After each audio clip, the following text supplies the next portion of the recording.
my first protest, and it's in my heart to be here and to show support. Today on the show, making progress and making community. As a new civil rights movement builds in the streets, we revisit a conversation with filmmaker Yoruba Richen about gay rights organizing in the Black community. And we hear from author Sarah Schulman about finding community in Palestine. All that and people coming together in New York for equality and justice.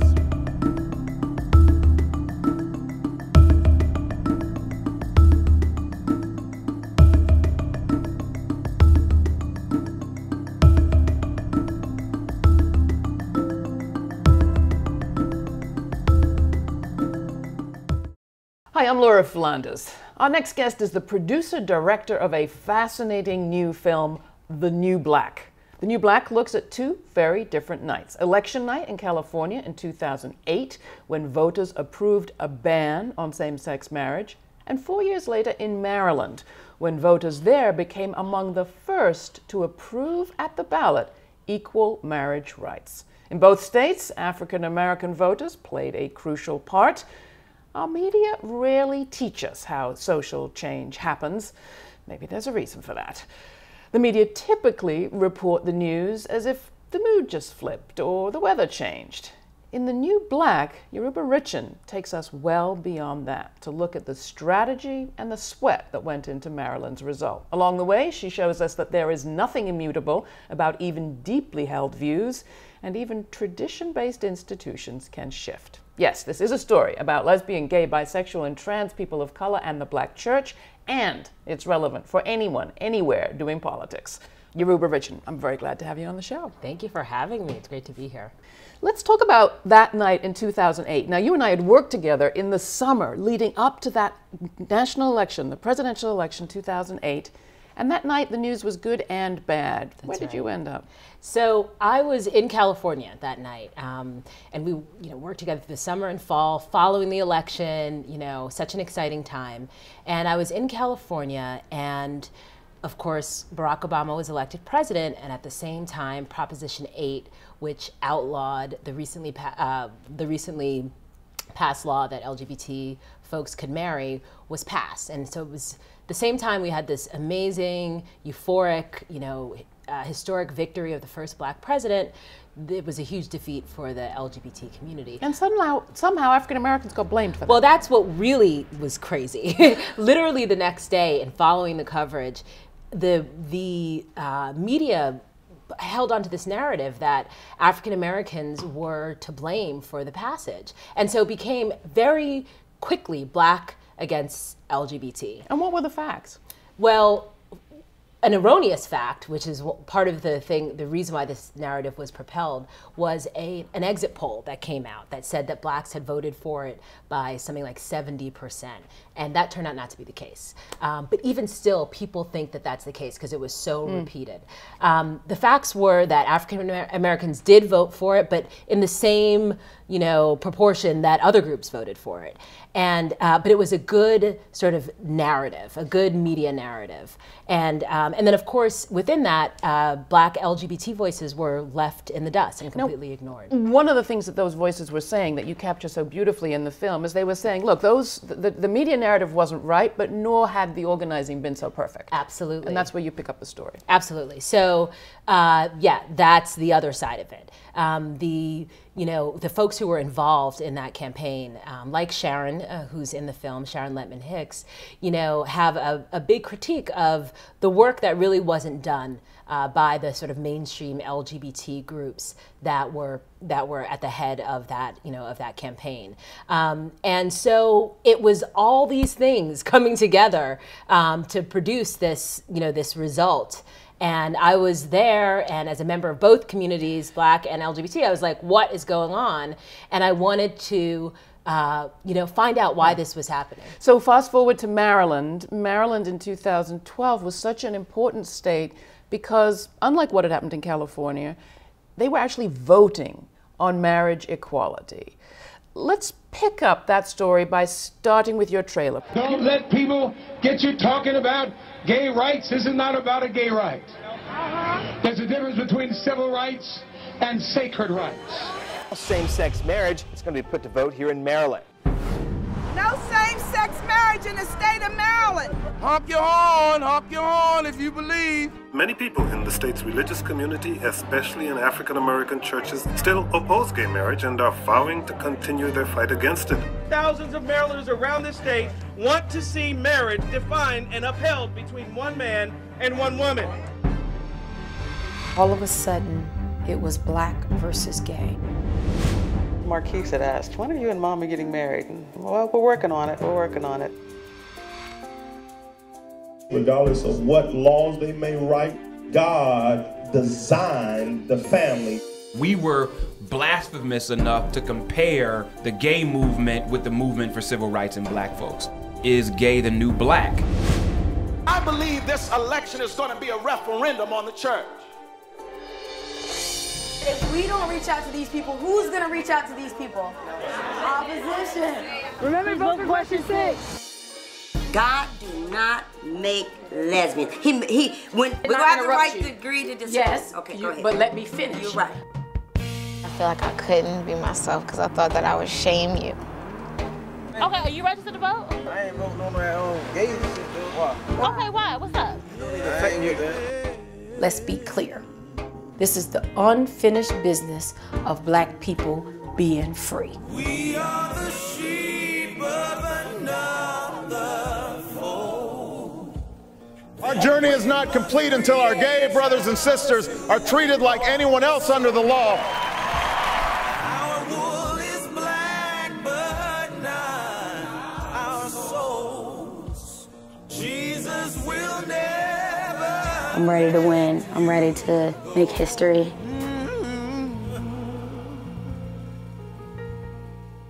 So question 6, what was so significant about it? Well, first off, I have to say, when I started the film, so I came up with this idea in 2008, and Maryland, at that point, we actually thought that California was going to try to put it back on the ballot in 2010, because that's how, you know, these referendum cycles go. Maryland wasn't even a blink in anybody's eye.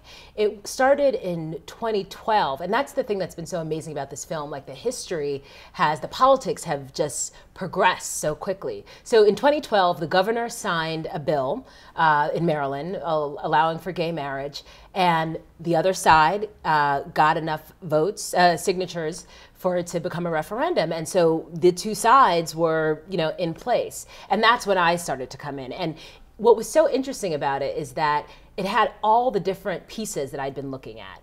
The issue of the black vote, the black church, which is very powerful in Maryland, the Christian right and how they have inserted themselves in this fight. And of course, you know, no one really knew what was going to happen. And the question was the organizing as well going to be different this time, especially when you had a African-American population that is 30% of the electorate. Now, a central part of this question is a whole slew of questions around the black church. How important it had been in California, how important it was in Maryland. In Maryland, describe the situation a little bit, because the church was an obvious target for the right who were looking for allies. And they've done that route many times before with great success. Absolutely. What I found, what I discovered is that that this had been a strategy of the Christian right, at least since the 90s, of finding and working with powerful, more conservative members of the black church to propel an anti-gay political agenda. And in Maryland, which has a significant, especially Prince George's County, which is sort of the heart of the black community, very powerful black churches there. And also during shooting, a memo was discovered uncovered by the Human Rights Campaign that literally laid out a strategy from the National Organization for Marriage, saying, we're going to target black churches and seek to divide the black community on this, the black and gay community on this issue. So this was a strategy that was, you know, laid out and very clear. What was interesting is, again, because the evolution of the issue, not just in the Black community, but I would argue in this country as a whole, the optics, or maybe that's not the word, but the situation was different. So you had Black churches that, yes, were, you know, staunch anti-marriage equality churches. The opposition was led by a Black minister, as we see in the film, but you also had churches that started to come out and support LGBT equality. Maybe you want to introduce Tone. Tone is a gospel singer, was a gospel singer. He was at the pinnacle of the gospel community, and he made the choice to come out, and it had very tough repercussions for his career. Here's Tone, take a look. My father got the Billboard magazine, and I remember him opening that up.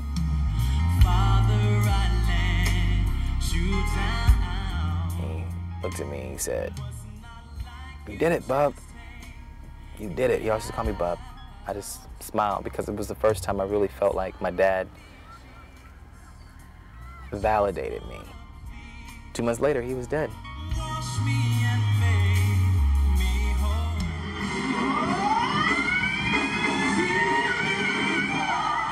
Little by little, I started feeling this thing in the back of my head, like, you know what time it is, right? I was getting tired of playing these games. I didn't tell anyone, but my music started changing a little bit.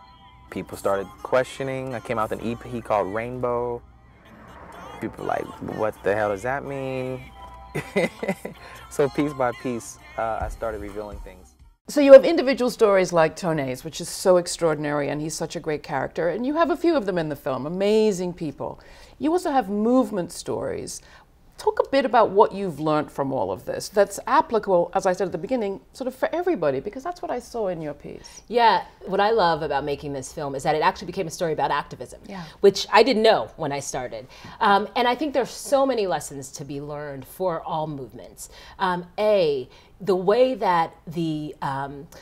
that in Maryland, and you know, we saw through the young activists that are, you know, featured in the film, that they are at the forefront of talking to their own communities about this issue. That was super, super important. Caress in the film talks about it as we've gone across the country, you know, the conversations that she engaged with, and also engaged with people who weren't necessarily, you know, on her side, but that importance of conversation. The way in which, you know, the sort of knocking on the doors and the going into places. There's the scene in Baltimore where they talk to the young brothers in Baltimore. You know, normally, you know, and they had said that would be dismissed. They'd be dismissed as, oh, these people wouldn't support us. We're not going to talk to them. And as you see in the film, a different outcome happens. That's what's up, man. It's my righteous man over here. Okay, are you registered to vote? Okay. How old are you? 21. 21? All right. You gotta get registered to vote. We gotta get you registered to vote. I ain't voting on that gay shit, though. Why? Okay, why? What's up? Don't even affect you. Right, y'all. That's not cool. What made you be gay? Alright, that's what's up. That's right, what's up. so what made you be straight? What made you be straight? What made you be straight? That just came off of this Same mic. thing. You can't answer that question, but I used to not have the same rights as you. But I know that because a black man like yourself stood up for a woman like me, I know that I got the same opportunities. So you as a black man have the opportunity to stand up for somebody else. Whether you're gay or not, these are your brothers and sisters out here, and they need you to represent. Who is you to tell somebody who they can't have sex with, who they can't be with? They ain't got that power. Right. Nobody has that power to say you can't marry that young lady. Who has that power? Nobody. But you know what? Our state has put the power in your hands, and so what we need you to do is vote for. You're gonna vote for 6. I got you. Okay? Vote it's gonna for be 6. And all right, do y'all need community service hours? You do? All right, y'all can always volunteer with us and get community service hours. Y'all want to do that? We feed you. We bring you pizza. So I think it's really what it is the importance of engagement and conversation, and having the voices that are affected really be at the forefront. And let's just tease that out a little bit, because a lot of people in the LGBT movement and all their strategists and advisors thought they were engaging by connecting LGBT civil rights with African American civil rights and drawing on the history of the civil rights movement in the States. That didn't work. No. You got to get deeper than that. Absolutely. That's exactly it. You have to get deeper than that. You know, there are people, Sharon, for example, in the film will say that, you know, this is civil rights, and there are other black folks, black activists, LGBT activists who say this is not the same thing as civil rights. To me, that question actually doesn't really matter. The fact is that these are movements of and struggle freedom movements, and that's really what's important to focus on. And how do these movements connect? How are they different? What are the ways in which African Americans, not just African Americans, people of color, low-income people, how does marriage work for them? Why is it important for them? And then on the other side, what are the other issues that the mainstream LGBT sort of white-dominated movement need to be focused on? And where can, so it's not just transactional, but where are you really making alliances? Well, that was what I was going to ask you. Where you see these shifts, and you saw them with the organizing strategy in Maryland, which we should say was helped by the participation of major national groups like the NAACP and others who took a historic stand and got involved in an important way. What needs to happen for example, one of those members of the Black church or one of those people that you see shift in your documentary? What do you think makes that happen when somebody thinks they have deeply held views and they move? You know, I'm not an activist in that I've been working in this movement, but I have observed over these last few years and obviously been very attuned to what that shift is, especially in the Black community. And I think my sort of sense of it is it really comes down to engagement,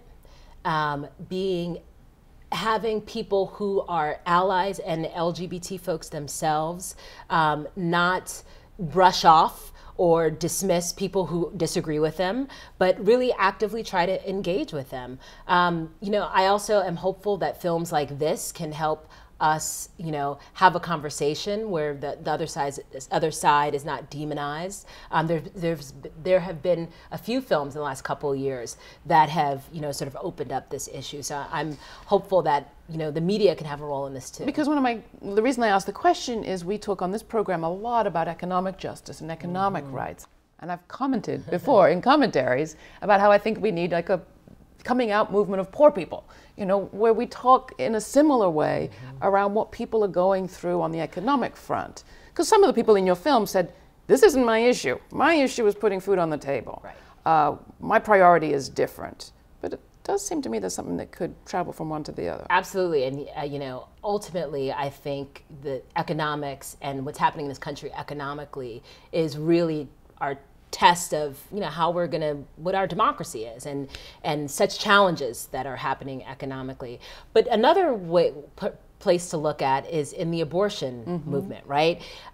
In the 70s, you had women coming out and saying, I've had an abortion, and, you know, coming on the cover of magazines. Then we sort of had this whole shaming in the 80s and the 90s, and now you start seeing it a little bit again. And I think you're right. I think there is this, you know, they've tried to erase poor people and just talk about the middle class. But poor people, politicians don't even talk about poor people now.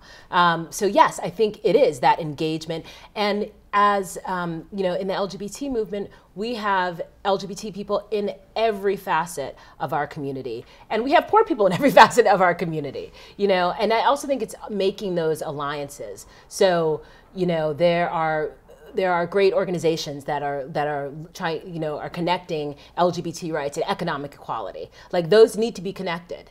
Race and sexuality, those need to be connected. I think it's making those alliances as well. One of the exciting things is you have a new generation of activists who scored a win. And there's a great line at the end of your film where Caress says, what can't I do? Yeah. You know, of course I'm in a great mood.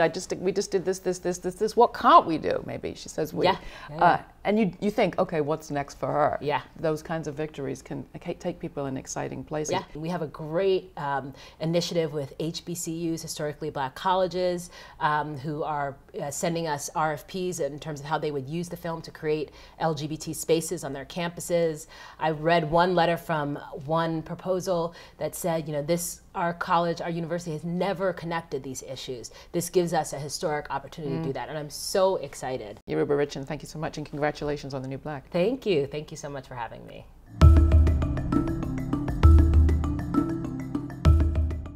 you talk to people about Israel and Palestine, a lot of Jews will say, they want to push us into the sea, right? It's they are one thing and we are one thing.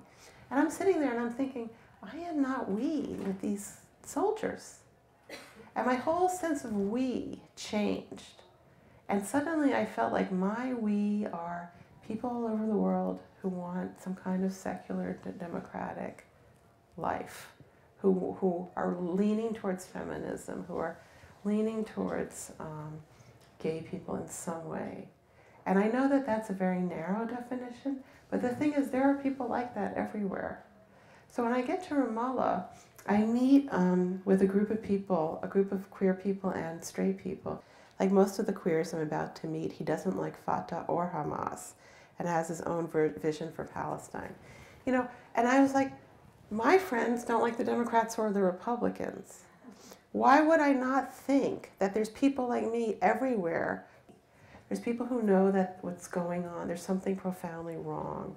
This is a system where there's a theory of racial supremacy, where that Jews have privileges and rights that Palestinians don't have, and that Palestinians are subjugated, and they don't have basic self-determination.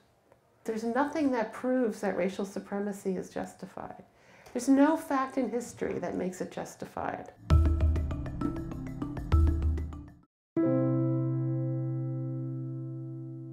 Nobody deserves to be shot down in the street by police, you know, when they don't even have a weapon, you know? It's like, it's fighting for our right to live, fighting for our breath.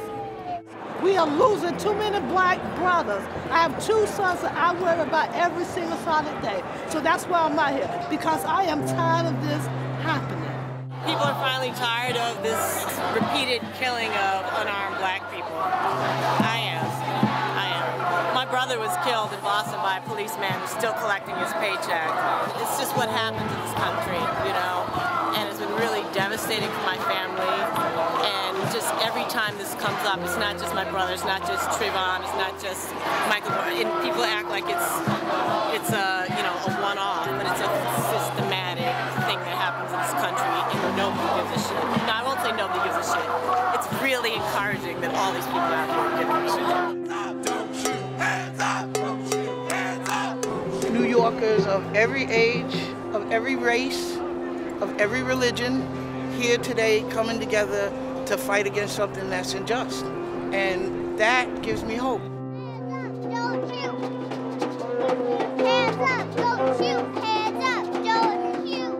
It's been going on for too long, and I want to make sure that my kids, who will be children of color, are safe on the streets in the future. Just because I'm a young black man, I shouldn't be treated no different, because the same thing that make me bleed will make you bleed. The same thing that's gonna make me cry will make you cry. We deserve the same right to love and respect as anyone else of any other color, any other location in this world does, you know? Shut it down! Shut it down! Shut it down! Shut it down! I just want to see less violence going on, and everybody need to come together, you know? I like to do my part, and I hope everybody else will too. It's a lot of pain and sadness, but also a lot of hope and excitement that everyone is coming together. People are choosing to take a stand and make a difference. They're choosing to speak up. They're choosing to have their voices heard. We are no longer going to accept injustice in any community, but we want equality in all communities. And I really believe that that is an overarching theme here with the group of people who are gathered. What do you want? Justice! What do we want now? What do we want? Justice! People for years and for generations have come out here and fought. Like our ancestors have been out here and, you know, protested and held the same signs and have said the same things. We're here to tell people this is happening, not asking for it. This is a demand. Yeah, we're here to change things. If we don't change it, nobody else is going to do it for us.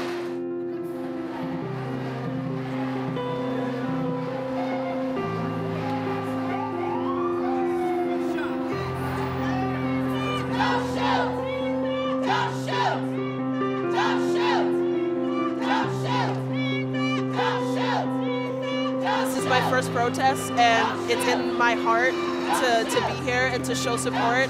By sitting in the street and putting my hands up, to me that was a sign that my voice matters, not because I'm black, not because I'm an American, but because I'm a human being.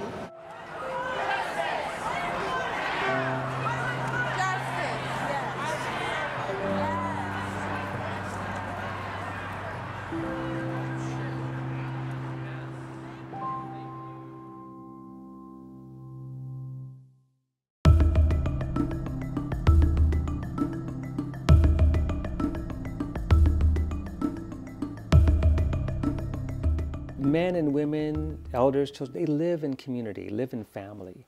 And so if you look at something as basic as the incarceration rates of black men, it's going to have a detrimental effect on black women, you know, in relation. And so we have to think about, you know, community, we have to think about family, we also have to think about the nation. You fight against it through words, you fight against it in journalism, you fight against it finally through armed resistance. But I always imagined the women who did it would be arrested, they'd go to jail, and in like the Battle of Algiers, there'd be another wave of women who would take their places, because that has to keep going, and that has to keep going, because it hasn't changed. It hasn't changed for women, it hasn't changed for minorities, it hasn't changed for anyone. It's only gotten worse.